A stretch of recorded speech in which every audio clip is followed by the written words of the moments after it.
Bonjour et bienvenue pour Warhammer Old World et aujourd'hui on va parler de la phase de tir.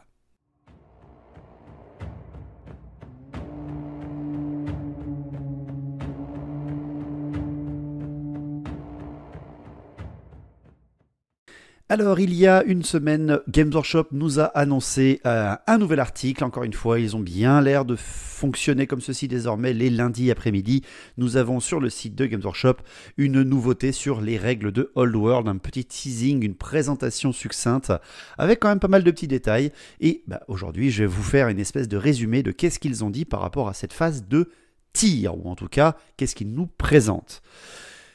La phase de tir a l'air de partir exactement comme les autres, ils l'ont bien annoncé. Toutes leurs phases, qui sont bien 4, stratégie, mouvement, tir et combat, comportent 4 sous-phases. Et c'est exactement ce qu'ils nous ont présenté pour la phase de tir. Il y a 4 morceaux à faire pour pouvoir faire cette phase. Chaque joueur va faire exactement ce qui va suivre. Vous devrez déclarer vos cibles avec vos unités qui peuvent le faire. Vous devrez toucher votre cible, vous devrez blesser votre cible, et enfin votre cible retirera ses pertes. Voilà, c'est aussi simple que ça, c'est certainement d'ailleurs la phase la plus simple par rapport à toutes celles qu'on a vues entre la stratégie et le mouvement pour l'instant. Donc, déclarer sa cible, en quoi ça consiste? Eh bien, on a déjà énormément de précision par rapport à cela. Et on va pas se mentir, les joueurs de Warhammer Battle sont rassurés de cette phase de tir. Elle a quasiment presque aucun changement par rapport à son contexte, à comment elle fonctionne. Et ça, c'est très bien. Il y a quand même quelques petites précisions et nouveautés qui nous intéressent toujours autant. Donc pour déclarer un tir sur un adversaire, déjà il faut que vous le voyez, c'est la principale chose, il doit être dans votre arc frontal de régiment pour pouvoir le tirer dessus. En tout cas, il doit être à portée, c'est ce que précise l'article. On n'a pas encore vraiment de détails sur l'angle de vue, peut-être que les tirailleurs reviendront avec un angle de vue à 360 degrés, ou alors ils vont se concentrer sur l'arc frontal des figurines, ça on n'en sait rien. Les restrictions classiques s'imposent par contre pour pouvoir tirer. Vous pouvez certes être à portée d'un adversaire pour lui tirer dessus, mais déjà si vous n'avez pas d'arme de tir, vous ne pouvez pas tirer. Mais ça, c'était pour le préciser, au cas où vous ne l'avez pas compris.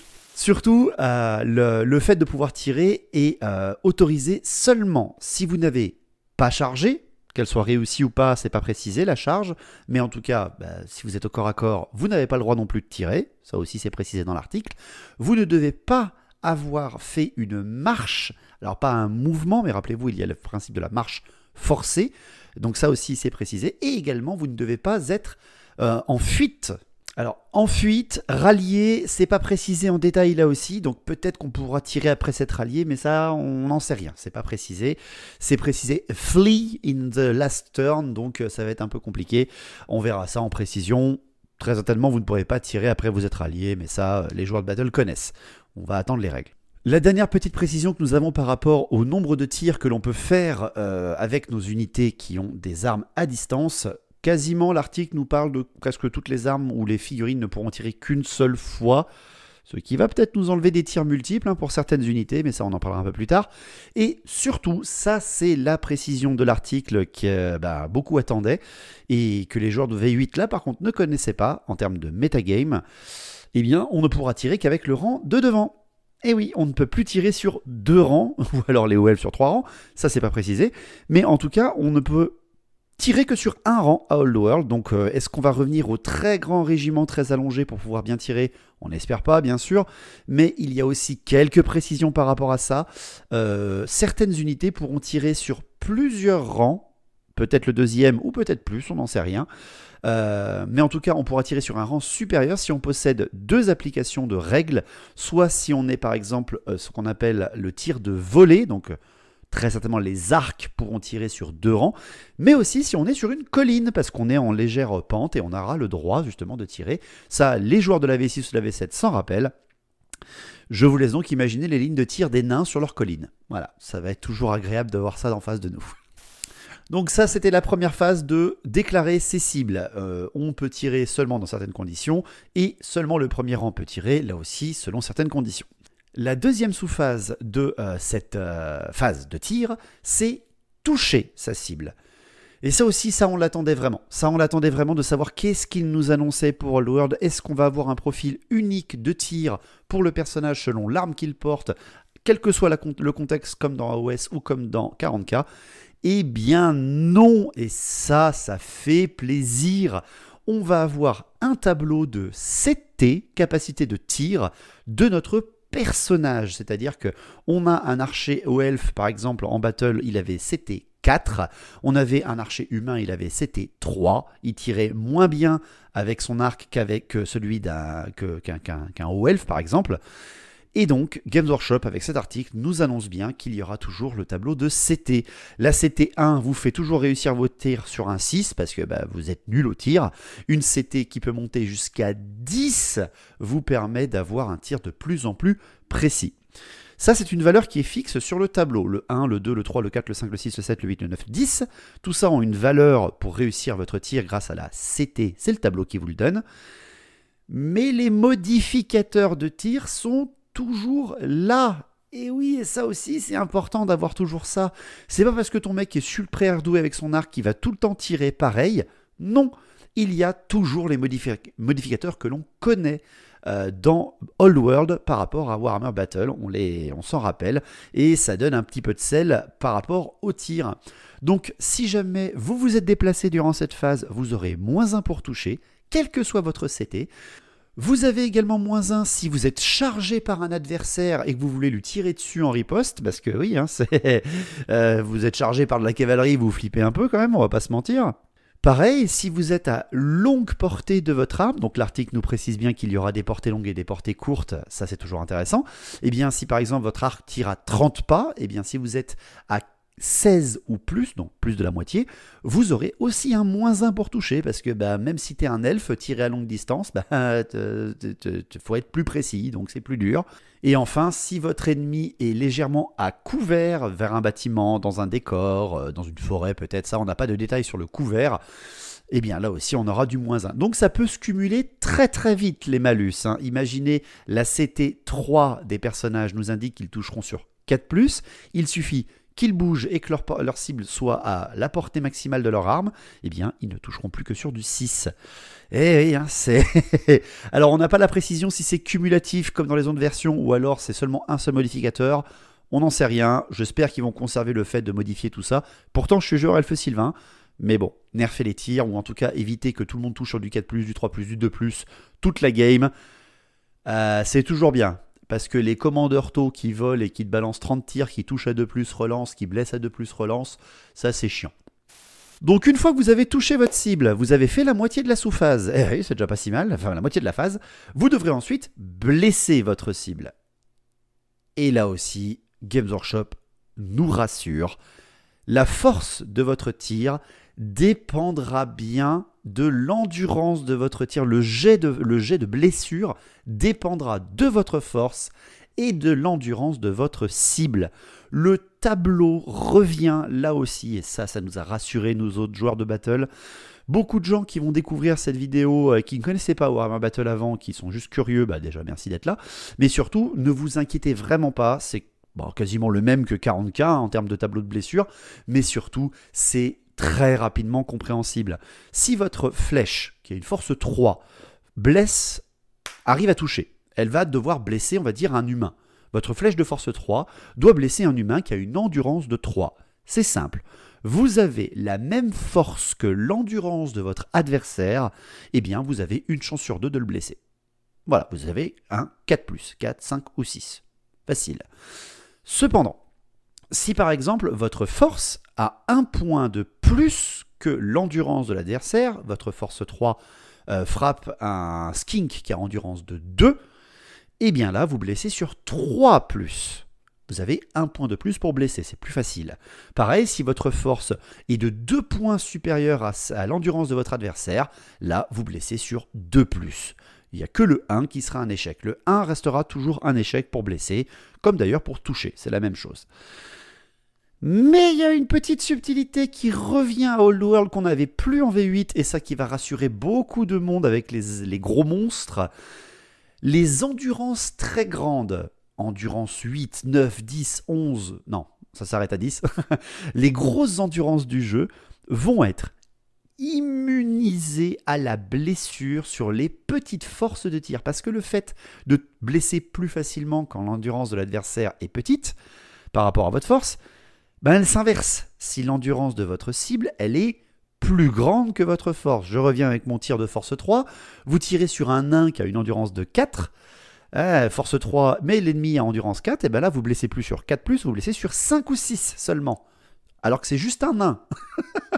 Vous tirez, je ne sais pas, sur un seigneur minotaure qui a endurance de 5, là, vous ne blessez avec votre force 3 plus que sur du 6. Et alors là, si vous tirez avec votre force 3 sur quelque chose qui a endurance de 9, peut-être les sphinx de guerre qui vont passer à endurance 9 pour s'abriter des tirs de force 3, ça serait très beau. Et bien là, vous ne pouvez tout simplement pas le blesser. Votre flèche en mousse va rebondir quoi qu'il arrive, même si vous êtes le meilleur archer du monde. Il n'y a pas de précision pour les tirs empoisonnés pour l'instant, mais vu qu'on sait que les hommes lézards ne seront pas prioritaires dans Old World, tout va bien les, tout va bien les joueurs Roi des Tombes, calmez-vous. On ne sait pas encore comment ça va se passer. Durant la sous-phase de la blessure, il nous reste la dernière chose. Vous avez touché, bravo, vous avez blessé, félicitations. Et bien l'adversaire va devoir réussir sa sauvegarde d'armure. Dans le contexte de Warhammer, il y a certains mecs qui combattent à poil, comme les orques sauvages, et il y en a d'autres qui sont en armure totale, sur des chevaux bardés de métal, et c'est déjà plus dur de les blesser. Donc tout simplement, une fois que vous aurez blessé votre adversaire va devoir faire la sauvegarde d'armure de sa figurine. Alors l'armure de la figurine dépend de l'équipement qu'elle porte ou que vous avez payé pour l'équiper. Un personnage avec une armure légère va avoir une toute petite sauvegarde à 6+, donc seulement un 6 pour se sauver de votre tir. Une sauvegarde d'armure lourde passe à 5, elle peut être améliorée avec un bouclier, un canasson, etc. Bref, les armures, ça on en parlera plus en détail si vous voulez plus tard dans une prochaine vidéo. Mais tout simplement, l'armure va devoir être testée pour sauver le personnage. Mais il y a des petites subtilités qui nous amènent aussi, parce que dans Warhammer Battle, plus vous tapez fort avec votre arme, plus l'armure de l'adversaire diminue. Durant la phase de tir, on n'a pas de précision là-dessus. Par contre, on a une pénétration d'armure, une AP qui nous présente sur l'article en anglais. Et la pénétration d'armure enlèvera des points à l'armure de l'adversaire. Donc peut-être que les armes qui auront une force 4 auront PA-1, force 5 PA-2. Ils vont conserver ce principe, mais avec une valeur fixe pour qu'on n'ait pas à faire le calcul nous-mêmes. Mais bref, vous pouvez modifier l'armure de votre adversaire selon l'arme que vous portez. Si tu tires avec une baliste, ton armure, est-ce qu'elle va tenir autant que si tu tires avec une flèche? Ça, on n'en sait rien. Donc, vous faites votre sauvegarde d'armure et vous l'échouez. Et malheureusement, votre gars risque de mourir. Eh bien, peut-être pas, parce que Games Workshop, là aussi, nous annonce qu'il y a toujours la possibilité, si votre figurine en possède une, de faire la sauvegarde invulnérable. Alors 40K connaît ça, hein, ils ont une sauvegarde d'armure et une sauvegarde invulnérable, mais vous devez choisir, vous, à 40K, de le faire ou pas. Soit vous prenez l'armure de votre Terminator à 2+, soit il se prend un énorme tir de fuseur et vous devez garder votre invulnérable, parce que votre armure, malheureusement, ne sera pas utilisable. Eh bien chez nous, non. À Warhammer Battle, on a toujours fait comme ça, et apparemment Old World conserve ça aussi. Si tu loupes ton armure, tu as encore une chance derrière, si tu as une sauvegarde invulnérable, de sauver ton personnage, et la sauvegarde invulnérable, elle est invulnérable, on ne peut jamais la modifier. Même avec un tir de canon, très souvent ça représente une armure qui est enchantée ou une capacité du personnage qui est bénie par un dieu. C'est pas rien, les sauvegardes invulnérables, hein, c'est quand même quelque chose de très très très solide. C'est magique. Personne ne met dans les commentaires le TG c'est magique s'il vous plaît. Une fois que ces 3 sous-phases sont passées, il nous reste la dernière, retirer les pertes. Et là, c'est extrêmement simple. On vous a enlevé 1 PV par un tir, vous enlevez 1 PV de votre régiment. Si vos figurines n'ont qu'un seul PV par tête, vous enlevez une tête de figurine. Enfin, pas une tête de figurine, vous enlevez la figurine elle-même. Si vous avez multi-PV, genre les ogres, les trolls, eh ben vous enlevez 1 PV sur une figurine, etc., etc., etc. La précision de la phase de tir, c'est qu'elle peut provoquer des paniques, littéralement, de faire s'enfuir vos unités de panique parce que les tirs en face sont trop puissants. Si vous perdez plus d'un quart de votre régiment par une phase de tir, régiment de tir, c'est encore un peu flou, et bien là vous devez faire un test de commandement, de leadership comme ils nous disent notre cher Games Workshop, et si vous le réussissez, vous restez sur place, pas de problème, vous avez encaissé le tir. Si vous l'échouez, votre figurine ou votre unité va s'enfuir de panique sous le déluge de feu ou de tir que vous lui avez fait. L'article cependant ne s'arrête pas là. Il y a quelques petites précisions qui nous sont données, des petites miettes qu'on nous envoie pour nous tenir en haleine jusqu'au bout. Je vous avoue que moi, il a bien marché avec moi cet article. On nous parle des souffles des créatures pour certaines pendant la phase de tir utilisable. Les dragons, les hydres, on n'en sait rien, mais c'est fortement ça. On nous a également parlé, bien sûr, des grenades à cendrer avec la règle Quick Shot des nains. On nous a également mentionné la règle de tir et fuite de la cavalerie Skirsmish. Alors, ça m'a intéressé en faisant la relecture pour cet article, pour cette vidéo. Pour moi, cavalerie Skirsmish, c'est les cavaleries légères qu'on connaît, donc c'est les régiments de 5 qui sont très très durs à choper et qui vous harcèlent.